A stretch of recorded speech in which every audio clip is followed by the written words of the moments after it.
আরে কই গেলে? তাড়াতাড়ি এসো না। কোথায় সবাই? কি হয়েছে? কি হয়েছে তোরসা? কি হয়েছে? বলছি আগে সবাই এসো এসো এসো, তাড়াতাড়ি এসো ঠাম্মি। এসো এসো, সবাই এসছো? হ্যাঁ হ্যাঁ। ওইদিকে দেখো, মিঠাই রানী তার উচ্ছে বাবুর জন্য গোপনে রান্না করে দিচ্ছে। দাঁড় দাঁড় দাঁড়, এই দেখো।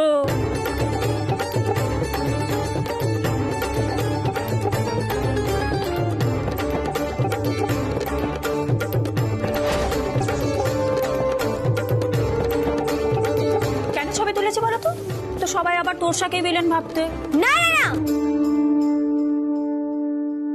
আমি বলছি ষাট পিরিচ কেন রান্না আমি কেন করতে যাবো? কি সিদ্ধানন্দ, তুমি শেষে ছেলেদের দলের নাক কাটলে? হ্যাঁ, তুমি কেন মিঠাইকে দিয়ে রান্না করিয়েছো? এক্ষুনি তো তোমার ঠাম্মি এই সুযোগটা ছাড়বে না, বলবে বউদের ছাড়া একদিনও চলে না। আমি তার কি জবাব দেবো বলো? আমি কিছু করিনি দাদা। এই মিঠাই নিজে থেকেই এসছে, নিচে এসে রান্না করেছে।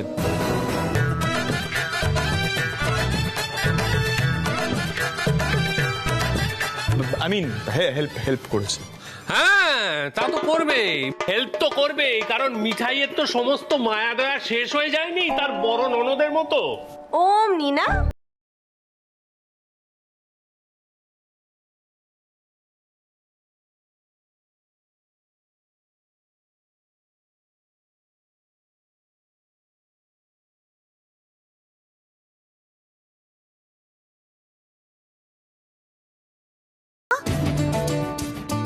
আমি দেখো, তোমার নাতি না আসলে রান্না করার টেরাই করছিল, রান্না করতে পারে না তো। তারপর হাত পুড়িয়ে ফেলতো, ডিম ফাটা দিকে চারদিকে ছড়িয়ে ফেলতো, তারপর নিজেই আবার চলে যেত। আর এমন ভাবে তাকাচ্ছিল না যে তুমি গলে জল হয়ে গেলে, তাই তো? মেয়েদের যে একটা প্রতিবাদ চলছে, ভুলে গেছো সেটা? সত্যি বাবা, সব কটা মেয়ের নাকটা কেটে দিল। আচ্ছা, এবার ছেলেরা তো 10টা কথা শোনাবে, তাই না ঠাম্মি? শোনাবই তো দাদাই, এই কথাটাই তো আমি বোঝাতে চাইছিলাম। ওরা নাকি সব ছেড়ে দেবে। আরে বাবা, ছাড়তে পারলে তো। ছেড়ে দেওয়া কি এতই সোজা? একদম। আচ্ছা রাজীব কুমার, তোমার দিম্মা কি বলেছিলেন? এটো বাসন কোসন নাই করা যাবে না, তাহলে রান্নাঘরে ঢুকতে দেওয়া হবে না।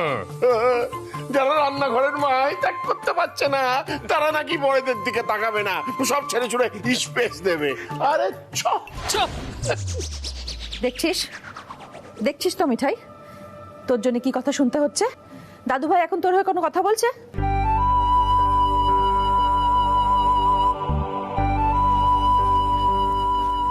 সেটি কিছু বলার আছে তোমার? বলার থাকলে বলো। হ্যাঁ, দাদা ভাই কি বলবে? আমরা তো প্রত্যেকেই বুঝতে পারছি এখানে এক্স্যাক্টলি কি হয়েছে। দাদা ভাই নিশ্চয়ই খিদে পেয়েছিল, আর মিঠাইও তখনই এখানে এসে পড়েছিল। ব্যাস, হয়ে গেল, গলে গেছে আমাদের মিঠাই রানী। এবার বুঝতে পারছো তো মিঠাই, কেন বারবার বলেছিলাম গলে যেও না, শক্ত থাকো। কিরে, তুই চুপ করে দাঁড়িয়েছিস কেন? বল কিছু। আমি আর কি বলবো বলো তো? যা বলো তো বলেই দিলাম। ও হ্যাঁ, বলেছ তো, ঠিকই তো। তুমি ভুল করে আমায় ডেকেছিলে, তাই না? হ্যাঁ, আর ডিম হাতে নিয়ে যখন অসহায়ের মতো দাঁড়িয়েছিলে, সেটাও তো তোমার নিজস্ব ফিলিং, সেলফ ফিলিং।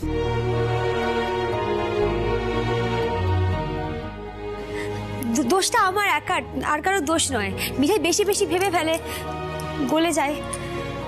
আসলে মিঠাই নিজেকে কন্ট্রোল করতে পারে না তো, তাই। ঠাম্মা, মিঠাইয়ের কড়া শাস্তি পাওয়া উচিত। বলো, কি শাস্তি দেবে বলো?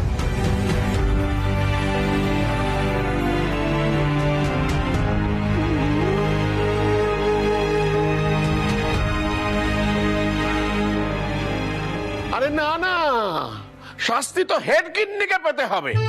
নাতি, নাতবউ, নাতনি, নাত জামাই সবাইকে খেপিয়ে তুললো একেবারে। আমি না, কাজটা তাদের দাদাই করেছে। সব সময় সবাইকে উস্কে দিচ্ছে। ঘর থেকে বেরিয়ে এসে কি বলা হলো? আরে সে তো আর সাধে বলিনি, এই কচু বউটা এখন শাস্তি পাবে। আর সিদ্ধার্থকে সেটা দেখতে হবে, উপায় নেই। কারণ তিনি তো ঠাম্মিকে কিছু বলতে পারবেন না, কারণ ঠাম্মি বললেও শুনবে না। শুনবে কেন? তিনি তো এখন নারীবাদী মহিয়সী। দেখো দেখো সকলে, শোনো তোমাদের দাদাইয়ের কথা। দাদা ভাই, তুই মিঠাইকে শাস্তি পেতে দিবি? একটু মায়া হচ্ছে না তোর? I really feel sad for Mithai. সেড কিছু একটা করো। কি আর করবো বলো তো রাতুল, যাই করবো সেটা মিসআন্ডারস্ট্যান্ড করবে, কিছু তো করতে পারবো না। যাকে যাকে যা হওয়ার তা হয়ে গেছে, চলো সকলে উপরে চলো। মিঠাই, তোর শিক্ষা হয়েছে? খবরদার ওদের ফাঁদে পা দিবি না আর। না ঠাম্মা, আমার শিক্ষা হয়নি। যতক্ষণ না শাস্তি হয় ততক্ষণ শিক্ষা হয় না কারণ, তাই শাস্তি হওয়া দরকার। ঠাম্মা, তুমি বলছিলে না ছাদে কান ধরে দাঁড় করে রাখবে? তো থামি, বলছি এটা তো তোমাদের দলের প্রথম ভুল, তাই না? এবার ক্ষমা করে দাও, পরের বার না হয় আরো।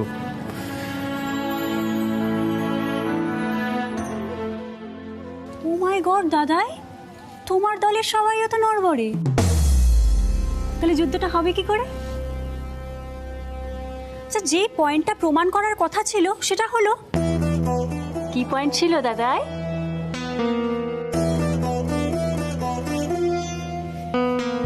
যে ছেলেরা স্পেস পেলে বাঁচতে পারে কিনা তার ফয়সলা হলো না তো। আর মেয়েরা স্পেস দিতে পারে কিনা তারও তো ফয়সলা হলো না। তাহলে দাদাই এত ডেরামা কিসের? হ্যাঁ, খাঁটি কথা বলেছো টেস, আমি তোমার সঙ্গে সম্পূর্ণ একমত। বিয়ে বা পয়েন্ট হলো যে গিন্নিরা স্পেস দিতে পারে না, যেটা এক্ষুনি প্রমাণ হয়ে গেল। আর আমাদের পয়েন্ট হলো কর্তারা স্পেস পেলে অসহায় হয়ে পড়ে, যেটাও কিনা একটু আগেই প্রমাণিত হলো। হলো তো। মিঠাই বুঝে গেছে, আসলে এই ফসলাটা না মিঠাই হতে দিচ্ছে না। দলের বিশ্বাস ভেঙেছে, মেয়েদের নাক কেটে দিয়েছে। দেখো, তোমরা সবাই যতই আমাকে ক্ষমা করে দাও না কেন, আমি কিন্তু নিজেই নিজেকে শাস্তি দেব। আজকে বাকি রাতটা আমি ছাদে কান ধরে দাঁড়িয়ে থাকবো।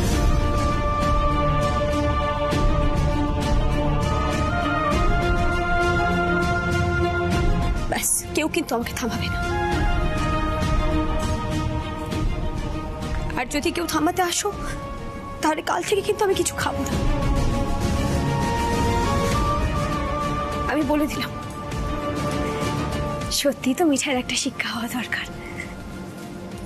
কে খেলো, কে খেলো না,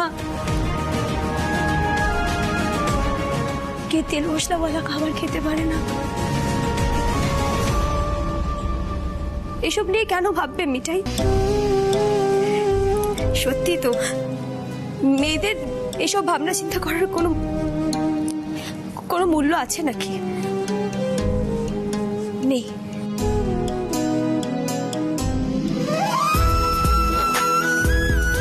দেখলে তো পাগলামিটা, দেখলে? উন্মাদ মেয়েকে নিয়ে থাকতে হয় আমাকে সারা। যত বলি পাগলামি করো না, তত বেশি পাগলামি করবে, কারোর কথা শোনে না তো।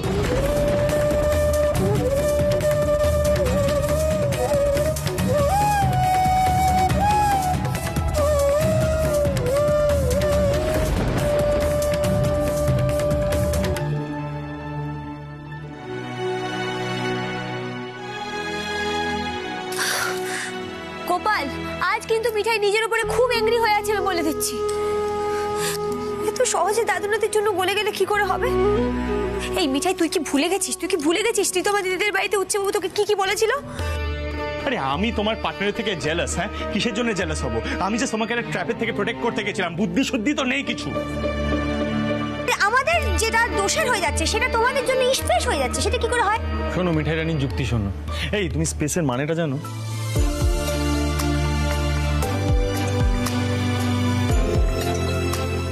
এই মিঠাই কান ধরলো, আর আমি গলে যাব না গোপাল। একবারও নিজে মুখে স্বীকার করলো না যে মনে মনে চেয়েছিল আমি রান্নাটা করে দিই।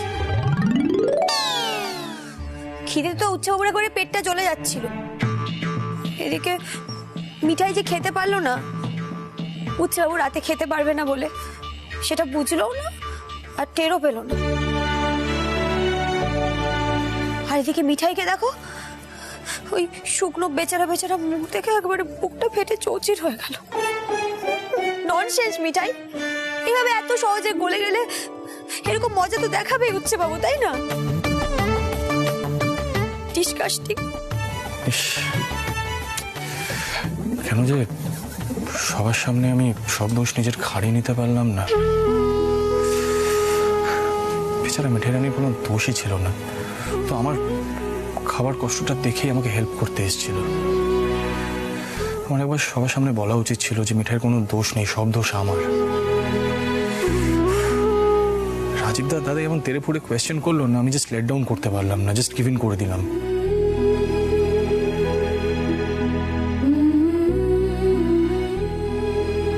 এখন যে কি করবো বুঝতে পারছি না। সারাত কি এইভাবে কান ধরে দাঁড়িয়ে থাকবে? কষ্টও হচ্ছে আমার। কি যে করে পাগলিটা, পারেও বটে।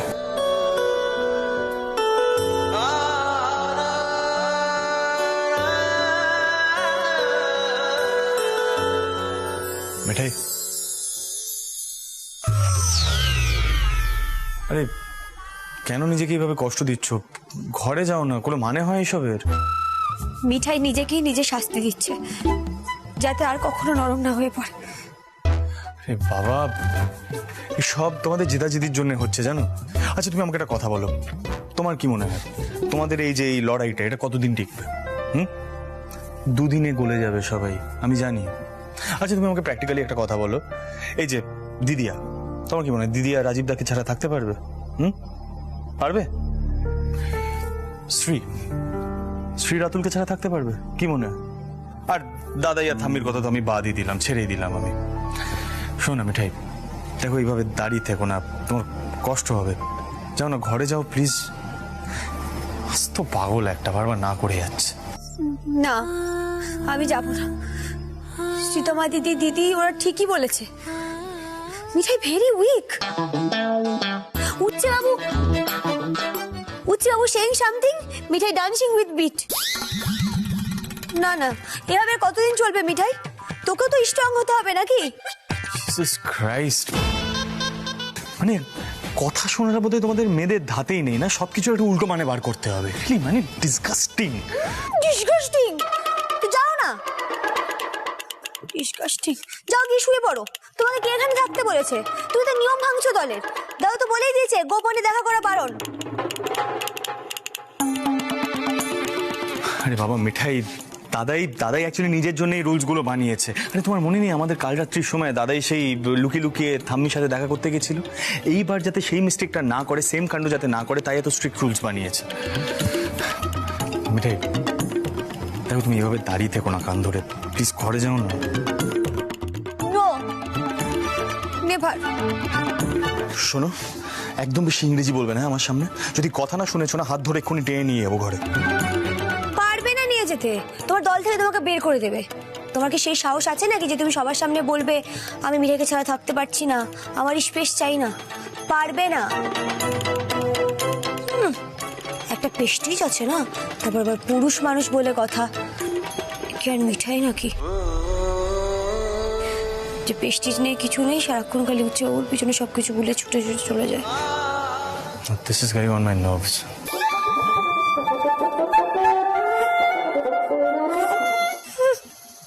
রাগ করো আর যাই করো হচ্ছে বাবু, মিঠাই আজকে এখানেই দাঁড়িয়ে থাকবে, মিঠাই ঘরে যাবে না। মিঠাইও এংরি আজকে।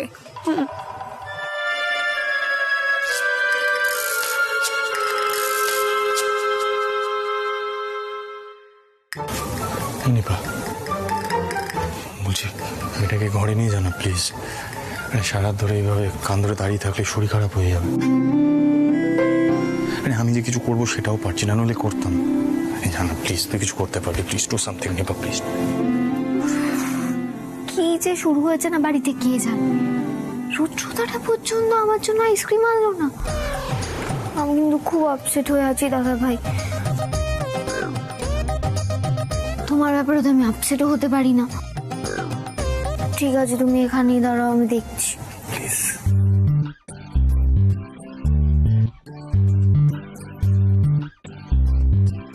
মিঠাই, ও মিঠাই, চলো না গো, ঘরে চলো না। দেখো মিঠাই, তুমি যদি সারা রাত এখানে এইভাবে দাঁড়িয়ে থেকে নিজেকে শাস্তি দাও না, তাহলে কিন্তু আমিও সারা রাত এখানেই দাঁড়িয়ে থাকবো। তোমাকে তোমার দাদা ভাই পাঠিয়েছে, তাই না?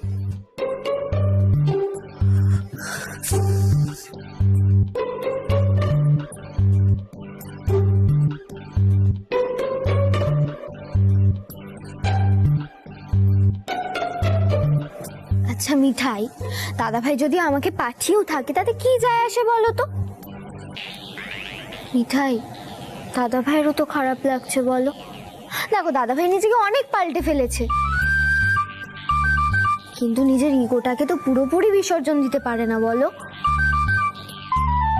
দাদা ভাই কি করে সবার সামনে বলতো যে মিঠাইয়ের হাতের রান্না ছাড়া দাদা ভাই একদম খেতে পারে না? আসলে কি জানো তো মিঠাই, এই ঝগড়াটা না তাড়াতাড়ি বন্ধ হওয়া দরকার। ও মিঠাই, শোনো না আমার কথাটা, প্লিজ ঘরে চলো, প্লিজ প্লিজ প্লিজ। আচ্ছা মিঠাই, আমি তোমার ফেভারিট তো?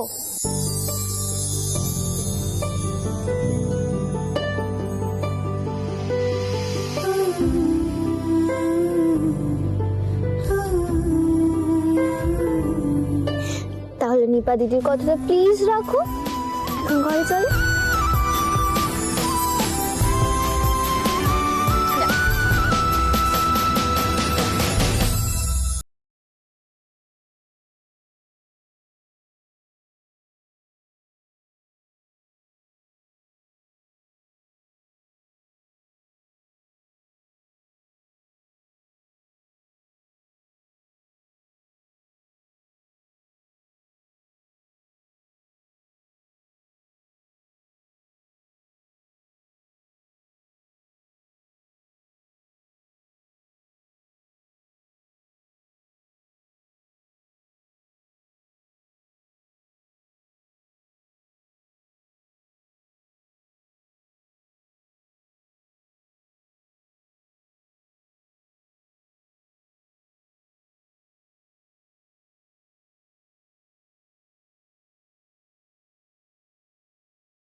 আমার কি মনে হয় জানো তো, এই পুরো দলটার মধ্যে না একমাত্র নতুন জামাইবাবুই ভালো। হ্যাঁ গো, তোমাকে না কিছু বলতো না জানো তো, নতুন জামাইবাবু দলে পড়ে পড়েছে। আর তোমার দাদা ভাইয়ের সাথে এখন খুব ভাব না, খুব বন্ধুত্ব। তোমার দাদা ভাই নিশ্চয়ই উস্কে দিয়েছে। না না মিঠাই, কাল রাতের ঘটনার পর তুমি এই কথাগুলো কি করে বলতে পারছো? কাল রাতে সবার সামনে তো দাদা ভাই একবার বলতেই পারতো তোমার হয়ে কিছু, না বলেছে একবারও? আর রাতুলও তো গিয়ে বলতে পারতো, সিডি তুমি মিঠাইয়ের হয়ে কিছু বলো, কারণ দোষটা তোমাদের দুজনেরই। দেখো মিঠাই, যারা সত্যির হয়ে লড়াই করতে পারে না তাদের কি বলে জানো তো? কাওয়ার্ড, ভীতু। শুনলে তো? হ্যাঁ শুনলে তো? তোমাকে কালকে বলিনি সত্যিটা বলতে? বলো বলিনি? ছাড়ো না রাতুল, কালকে রাতের ব্যাপারটা কেন টানছো? ওটা তো কাল রাতেই মিটে গেছে, তাই না? মেটেনি গো, মেটেনি। আমাকে তো এখনো ব্লেম করা হচ্ছে। এতদিন বিয়ে হলো আমাদের, তারপরে আমাকে এরকম মনে হলো? হ্যাঁ তুমি বলো। আমি না হোল হার্টেডলি ফাইটে না যোগ দিতে পারছিলাম না, বাট আজ থেকে দিলাম। একদম বিশ্বাস করা হয় না আমাকে, একদম না। রাতুল, বলছি তুমি মেয়েদের মাইন্ডসেটটা তো জানোই, ওরা কখনোই আমাদের বোঝার চেষ্টা করেনি, বুঝতে পারেও না। আমার তোমার সাথে বেশি কথা বললে একজন বলবে আমি তোমাকে ইনস্টিগেট করছি, এই তো চিনেছে আমাকে। আচ্ছা বেটার, ওই তুমি পেন ড্রাইভ খুঁজছিলে না, চলো ওটাই খুঁজি, চলো আই হেল্প ইউ।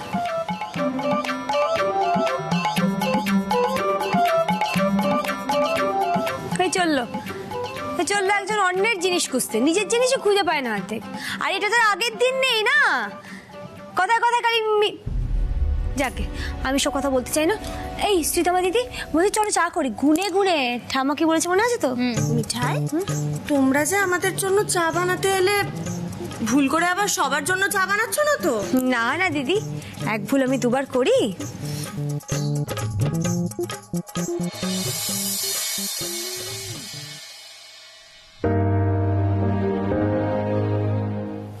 দাও দাদাই বলছিলাম কি যে চাটা খাওয়া হয়ে গেলে চলুন আপনি আর আমি কোথাও বেরিয়ে আসি। আহা, গরম গরম কচুরি আর জিলিপি ফর ব্রেকফাস্ট। হ্যাঁ এই নন্দা। হ্যাঁ দিম্মা। হ্যাঁ রে, রান্নাঘরে কোনো এটো বাসন কোসন পড়ে নেই তো ও তরফে? দেখিস মিঠাই যেন আবার আদিক্ষেতা করে মাজতে না বসে। আর শোন, পিঙ্কি আসছে, মেয়েদের জন্য চা বসা, পিঙ্কিকেও গুনে নিস। তার মানে চাটাও? হ্যাঁ, চাটা ছেলেরা ইচ্ছে করলে বানিয়ে নিতেই পারে, মেয়েদের চা এক্ষুনি হয়ে যাবে।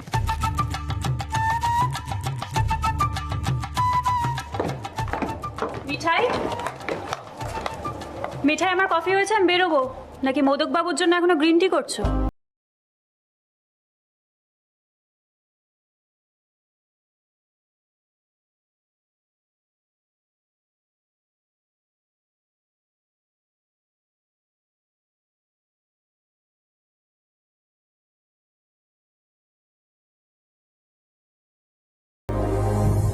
আচ্ছা, আজকে তো পিঙ্কি আসছে, ছোটদা তো ওকে আনতে গেল, কিন্তু ও তো এসব ঝামেলার কিছুই জানে না। এসে জানবে? আরে বাবা, ওকেও তো তৈরি করতে হবে নাকি? বাবা ওরে রাতুল, দেখ দেখ দেখ, তোর বৌদি দলের সেক্রেটারি হয়েছেন, উনি সবাইকে ট্রেনিং দিচ্ছেন।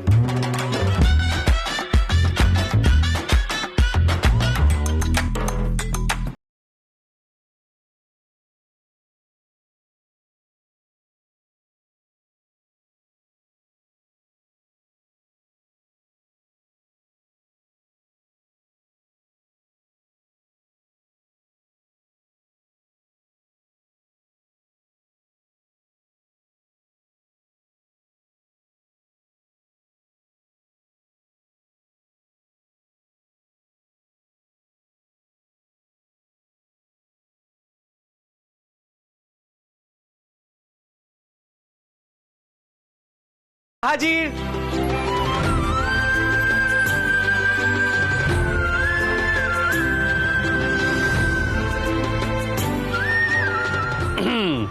দাদাই, চাটা কিন্তু আমরা ফোনে অর্ডার দিয়েও আনিয়ে নিতে পারতাম। না না, তোমার দিম্মা যে এমন অসহযোগ আন্দোলন শুরু করবে তা তো আমি ভাবতে পারিনি। क्या हुआ है दादाजी? এই তো পিঙ্কি রানী এসে গেছে। অনেক কিছু হওয়া হয় পিঙ্কি, তুমি সোজা ওপরে উঠে যাও। এই বাড়িতে ছেলেদের সঙ্গে মেয়েদের একটা লড়াই চলছে, তুমি আমাদের দলে, বুঝেছো?